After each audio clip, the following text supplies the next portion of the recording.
Halo semuanya, perkenalkan nama saya Nabila Azahra dari Fakultas Psikologi Universitas Mercu Buana.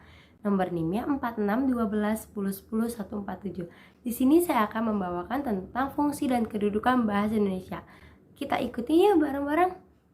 Bahasa Indonesia memiliki dua fungsi utama. Yang pertama sebagai bahasa nasional, yang kedua sebagai bahasa negara. Sebagai bahasa nasional, peristiwa yang tidak boleh dilupakan adalah Sumpah Pemuda. Dari peristiwa itu muncullah kesadaran untuk menjunjung tinggi bahasa persatuan, yaitu bahasa Indonesia. Bahasa Indonesia memiliki 4 fungsi. Pertama, alat untuk mengungkapkan atau mengekspresikan diri teman-teman.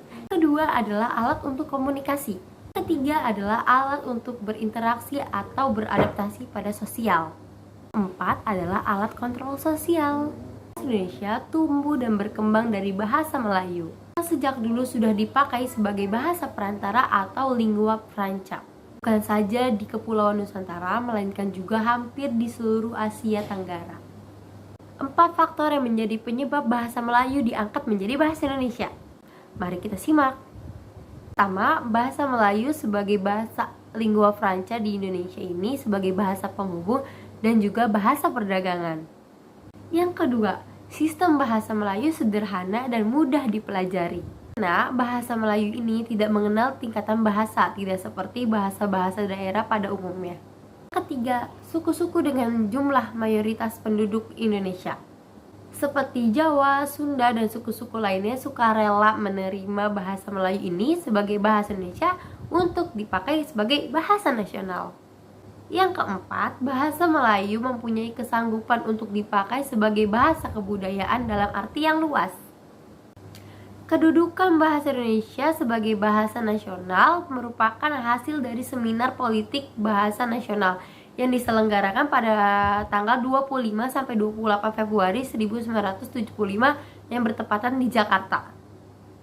Dalam kedudukannya sebagai bahasa nasional, bahasa Indonesia memiliki berbagai fungsi, yaitu yang pertama, sebagai lambang kebanggaan dan kebangsaan. Yang kedua adalah lambang sebagai identitas nasional.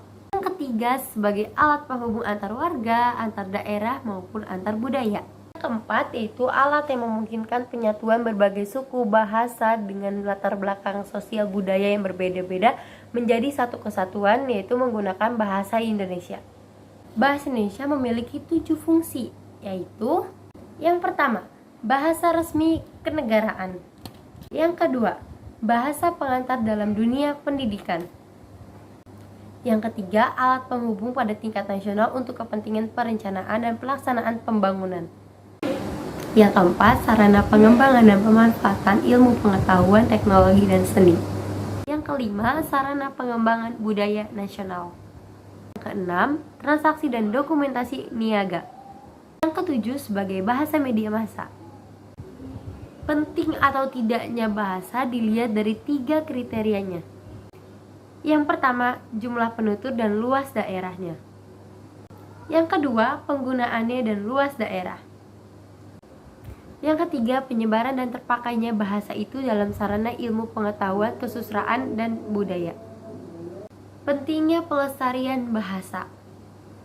Bahasa-bahasa yang ada di dalam dunia ini keberadaannya perlu dijaga bahkan dilestarikan.